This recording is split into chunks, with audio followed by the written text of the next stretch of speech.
umugore wanjye yitabye Imana nkiri mu buzima bwo gushakisha.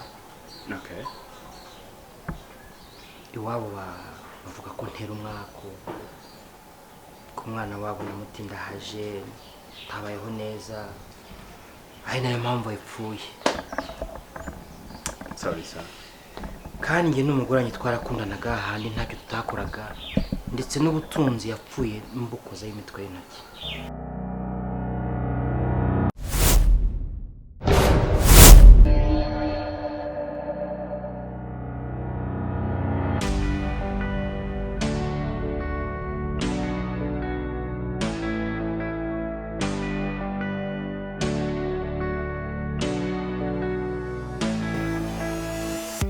Cyazo rasa neza. Sebro nagura hinduka. Uriyo rasa neza byatari. Murakoze. Amafaranga uri kwarira muri no minsi. Muri Kigali to. Ahubwo so wowe. Uve hanze. Sha. Muri minsi ni. Ahubwo kwa nanutse byagenze bite? Yaranutse se koko? Ndabona ko nkweruka atari uko wari umeze. Shida za dunia mwana wanjye. Meze bite se handi? Yego ndashima gitare, ndashima n'Imana n'abantu baraburanye kweri. Byatari binze kuburana. Nakundi. Ariko no kubera imirimo. I know. Shano gushakisha subizi. Ya ndabizi. Ufite kunsohoka muri no minsi ukanjyana samo. Nta kibazo nge ndahari. Uzangurira. Sika kandi se. Kakandi ntabwo ndagahindura. Ndabizi. Yeah. Agataho twaraburanye. Twaraburanye. Muri minsi ntabwo ibintu bimeze fresh ngewe. Byagenze bitenye n'ibika ibyo nabazaga. Ndabona warananutse.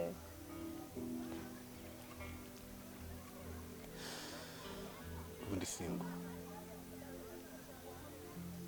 Si bisanzwe se. Jya kunanura. Serge. Yes sir. Document wanzaniye narazikunze. Wow. Okay. En fait, iriya niyo profile nashakaga. In my company.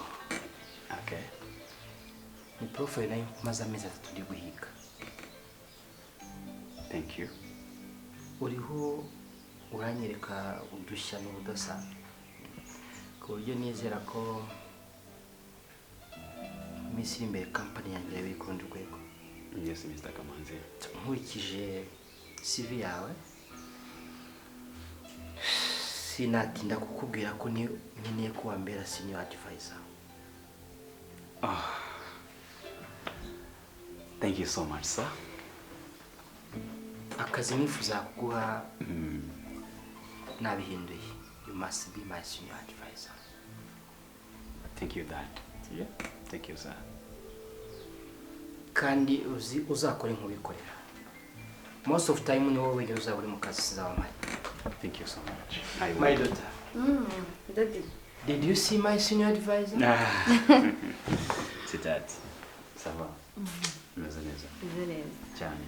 Daddy. Akoba Nime kujeninga. Nicare? Yego. Thank you.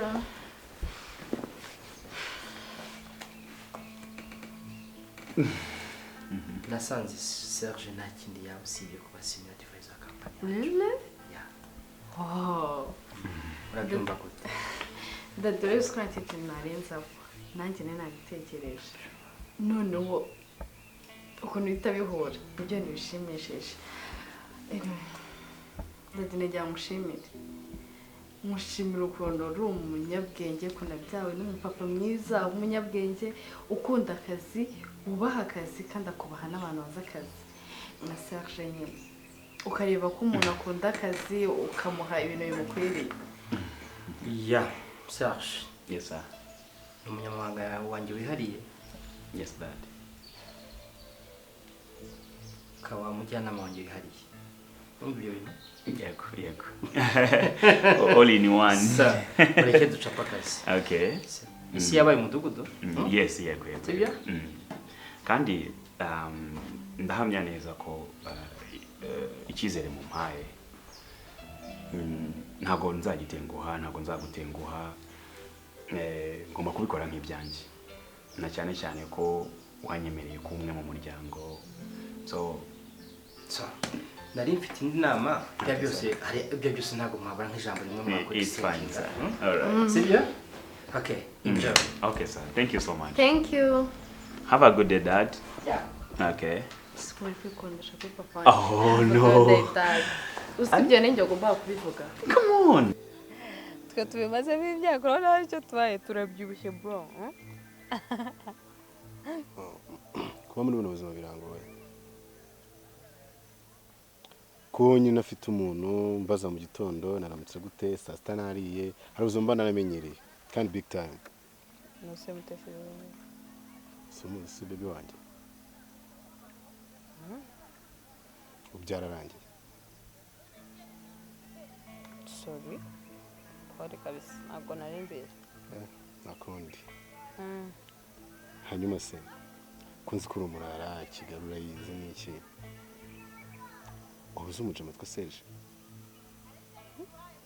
Jama twa Serge. Yeah, Serge. N'umujama uringaniye wama dress code n'iki. Kunjana. Yeah. Oh, okay. Ndamubona w'inzobe? Yeah. Okay.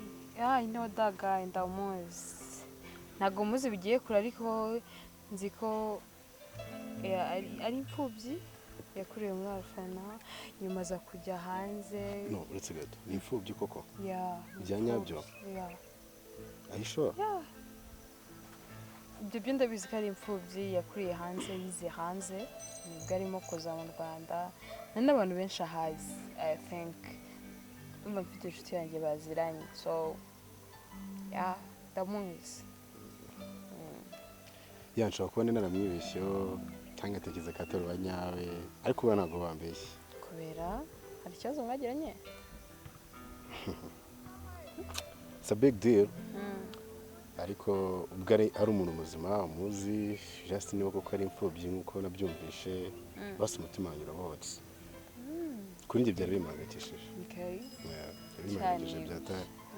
Ndamuzi pe nuko byagenze. Hari diri umufite yigira ukuntu wabumashije ubwo se nibaza nyine ram tipe nta kibazo mfitanye nawe ariko yaraje arivuyanga nabyita kwivuyanga aza mu bana wanjye na baby wanjye ibintu birapfa ntibyagenda fresh ndatekereza nawe ari mu bantu batumye nyine n'abandi kumwe namutese. So I'm sorry ntabwo nari mbizi ariko amakuru ye nayo ngayo ni imfubyi yize hanze aza kuza mu Rwanda n'ubu nta gihe kinini rwose amaze so nuko bimeze. arambwiye ngo ni miliyoneri. Simbizi ndabyumva gutyo sika amafaranga atarayamo njye nabwirwa n'iki. Okay. Kuzi kuma makuru byari ingenzi kuri njyewe. Kuko nakubeshye basha. Uretse inshuti kandi big time. Kandi I really thank you so much for everything. Gusa muri misi mu mbafi mu tuvugana nyuma ducenga. Gusa niba ari umuntu wanyawe. Thank you. Yeah. Shabyarije nyine. I think kanga. Yeah, I can go. Ubwo ariko uzamavude duhure dusangiye. Oya kanu kawe ngomba kukanywa. Mani yakiri umukobwa se. Umukobwa. Abakobwa ni ibishaka. Uzamugwe pass. Oya. So witeho. Ibaze yuko sinabwo ubwo munsi wa mbere uzangaha. Like nese avuga ngo daddy uyu niwe mugabo yamenye. Ikindi ukuntu uri umunyabwenge ukuntu wize ahantu heza ntabwo ari kubura kugira icyizere. Buriya papa wanjye nakunda umuntu wize uri smart kandi ushobora no kugenda akamuhagarara mu nama. Ubwo rero byabaye gutya none umusigaye muri n'inshuti ku buryo ushobora kuba asohotse ku good day dad wari gutegeza kandi ibyo bivuga uko musebura umera sitati ibyawe nibyo byanjye. Ikindi akimara kumbwira ko na qualifyinze kubyo kuri document yari yansabye CV like I was like this is wow. So mpita numva ko you deserve better more than. Anyway, congratulations to that. Thank you so much, my love. Yeah, my future husband. Thank you so much. I love that. Ubwira kantu. Gashyashya karyoheye amatwi yawe.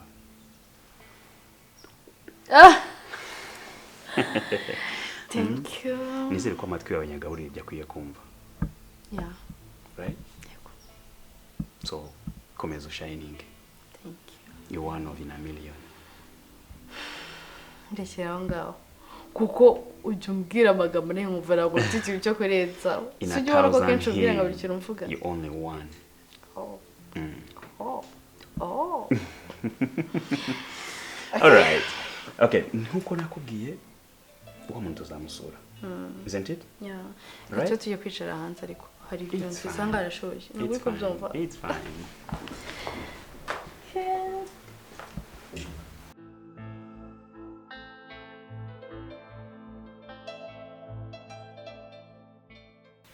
Serge bite? Aha nahese. Nangaha hari umupapa nari mvuye kurebamo hariya tudafitanye gahunda, so umve ngo muri no minsi nyine iki kirere ndagifite cyane. Serge. Yes. Nawe turaziranye kandi izi nzira ntabwo dusanzwe tuziburiramo. So that means there's something going on. What's up? Okay, Pashura bizi tubanye mu nzira nyinshi cyane. Inziza, imbi, twabanye mu bintu byinshi, ibyiza n'ibibi twabinyuranyemo. Right? Kuva tukiri ku ishuri birangira uhinduye section, ujya muri section y'abantu b'abanyabwenge cyane. Uretse gato. Nyuma y'uko uhinduye amazina kwita amazina y'umwana w'imfubyi. Ariyo sa. Uri kuki? Kuko ndabona Okay. Urabona na nyuma y'uko njya muri Poland bimwe byagiye bivamo ibindi biratungana. Seka urishimye. Unyuma y'ibintu byose tukashawe indiza ba. Unyuma y'ibintu byose twagerageje urumva nayo ushaka kumbere. Nyuma y'impapuro zose nagiye nkuhimbira amana. Urumva nanjye ubindura musaza se? Pasha. Cyangwa urimo kumbona bamutese. No, rega nkwereke. Kubera nahoze nganira. Hari umuntu hari icyana nayo imaze iminsi ndimo ndagigira ukuntu. Nashaka nyine umva nyine mba nabaye nk'umu diaspora ahantu hose ubyumve mbese. I'm sorry. Reka basi byoroshye nkwereke Pasha. Uri umuntu wanjye. Kibyo uri umuntu wanjye. Unyire warongeze ikiwerewere muri Rwanda. Mwana uko bizafata neza ukagendera ukajya ubeshya. Aya, bizageraho birangire bana. Nimara kubona ibyo nshaka. Everything will be good. I don't think so. Umva rero nkubwiye. Pasha, urazi ko duhuzwa na byinshi kandi tugahurira ahantu henshi. Hari agaservice gato nari ngukeneyeho. Njye se bamfatira na umuhanda. None se ko ntabwo uzankorera. Nese uzi ko uzaho nari ngiye se? Kugisebye utabitekereza. Ko nda nari nje kukureba. So mbonye duhuye mfite telefone mu ntoki. Ngene ndimo ndareba nimero zawe muri telefone yanjye ngiye nguhamagara none. Ariko se wagiye unyumva kandi. Umva hari akadocument nshaka ariko nuko naka page ebyiri gusa. Ebyiri zonyine gusa. Ndakeka. Ngiye nshaka document. Details ndaza kubikubwira. Ni necessary se? Ndabikohereza nyine ukuzabinkorera nkuko usanzwe nkorera gahunda zanjye. Urabizi ko rwose kuri buriya buryo ni wowe ni A na B urabanza ukanikurikira muri mwarize muri abantu 10 ubundi wabaguwambye kugira kujya abandi bose barashoreranaga iyo ngiyo. So rero binkorere unyumve ibyo ndibuze kohereza ubinkorere nkuko mbigusabye. Mbere yo kuvuga ibintu byinshi. Amafaranga ntago ari yayandi. Urayuzuza. Siguwambura niki koko. Ntago ari brag bro. I'm serious. So who is not serious? I'm very too serious. Kuko ndimo ndabona amafaranga kandi biranyeza ko ngomba kunezeza. Na hantu ibiroto byawe nzahagutembereza. Yes. Nimara kubona amafaranga. Shaje jugarika abandi kintu kanjugarika. Njewe nawe nakazi, right? It's okay. Honest, yeah? Nta kindi. Deal, win. Program game. Yeah man. Ndakwemera cyane Pasha. Nukuri kandi urabizi nawe. Genda wambo.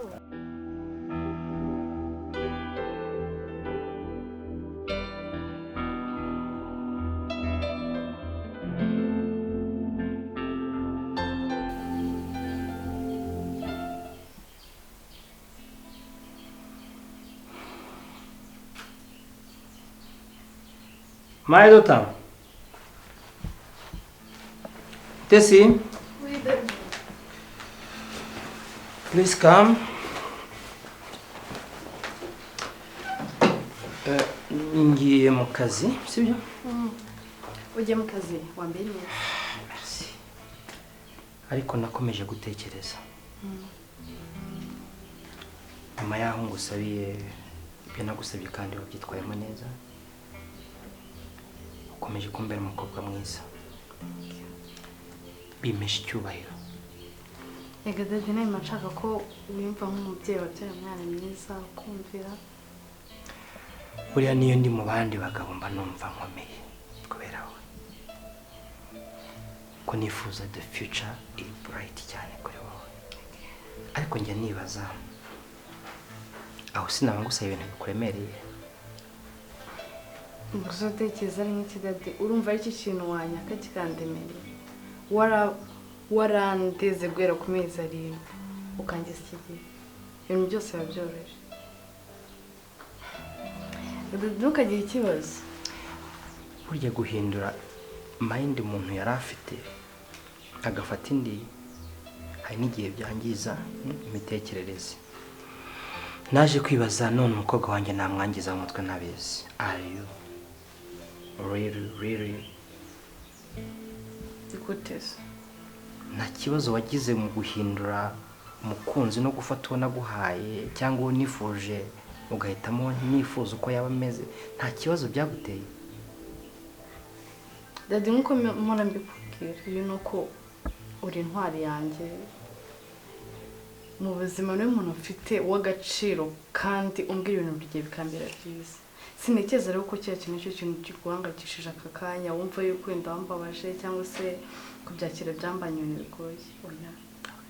Buri gihe naragenzuye bicara ntekereza ibintu byose wangiremo inama nsanga byagenze nk'uko wabitekerezaga. Niyo mpamvu rero nanjye nahisemo kwemera yuko kuva ku ndoro ya muntu. Dadi ntukagira ikibazo. Buriya umukobwa wanjye ariko uri na mama wanjye sibyo? Kabarekanye mu kazi. Dadi ndagukunda. Nawe ndagukunda. Bye. Merci beaucoup. Umunsi mwiza. Ya nk'ibisanzwe. Dadi wanjye ko ni gentle.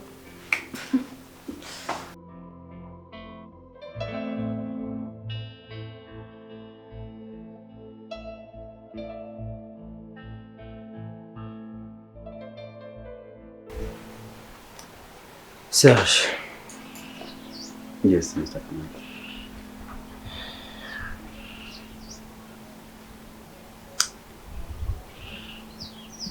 Isi ntabwo yoroshye.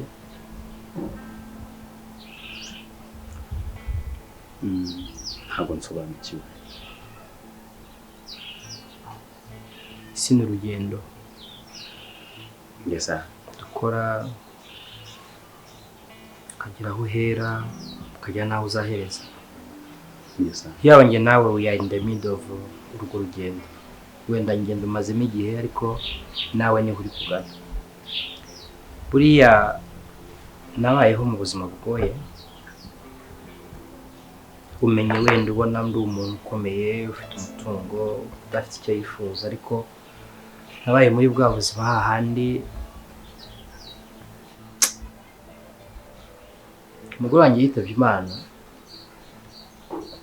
nkiri mu buzima bwo gushakisha. Okay. Iwabo bavuga ko ntera umwako ku mwana wabo namutindahaje ntabayeho neza ari nayo mpamvu yapfuye. Sorry, sir. Kandi njye n'umugore wanjye twarakundanaga ahandi ntacyo tutakoraga ndetse n'ubutunzi yapfuye mbukoze imitwe y'intoki. Ariko ntabwo yabashije kubwinjiramo ngo ibyo twaruhiye nawe abisarura. Niyo mpamvu nkunda umukobwa wanjye cyane mufata nka mama we numva agomba kwinjoyinga he na mama we. Birumvikana cyane. Kubera rero urwo rukundo nkunda umukobwa wanjye icyambere mbanje kuvuga ngo I'm very sorry. It's fine, sir. narakugoye nkwaka ibyangombwa n'ibiki kugira ngo mbashe kuguha icyizere cyanjye, ariko this time nazi kubona ko nta mpamvu. Okay. Nari ntarasobanukirwa neza. So, Ibyo nibyo wasobanuraga. No need yuko wiri guhangayika ibintu byawe wasize porande n'ibiki. Okay.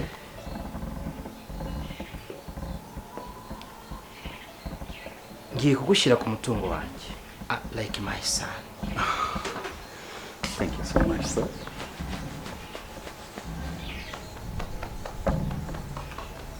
So, biragufasha kugera ku ngamba zawe.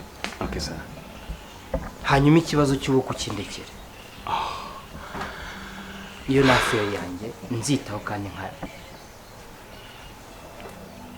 nkashyirwa ubukwe bugenza uko bwifuza no kurusha uko bwifuza.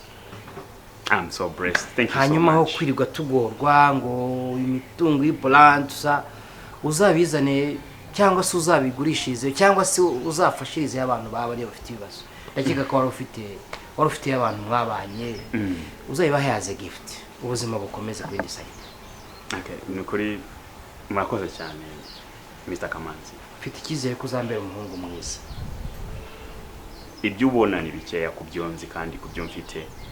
Whereby ntekereza ko ngomba ku making sure ko buri ijana umpaye ndibyaza 200, 10 umpaye ndibyaza ibindi, ibitekerezo umpaye mbi gluing nkakora ikintu kinini cyane. I sure yuko uzishima kandi uzanezerwa. So, kugushyira mu mutungo wanjye no kugira ngo wisanzure. Thank you so much. Kandi ubashe no kubyaza umusaruro. Kandi umukobwa wanjye yumve yuko ari kumwe n'umugabo yishimiye. Okay, sir. Thank you so much.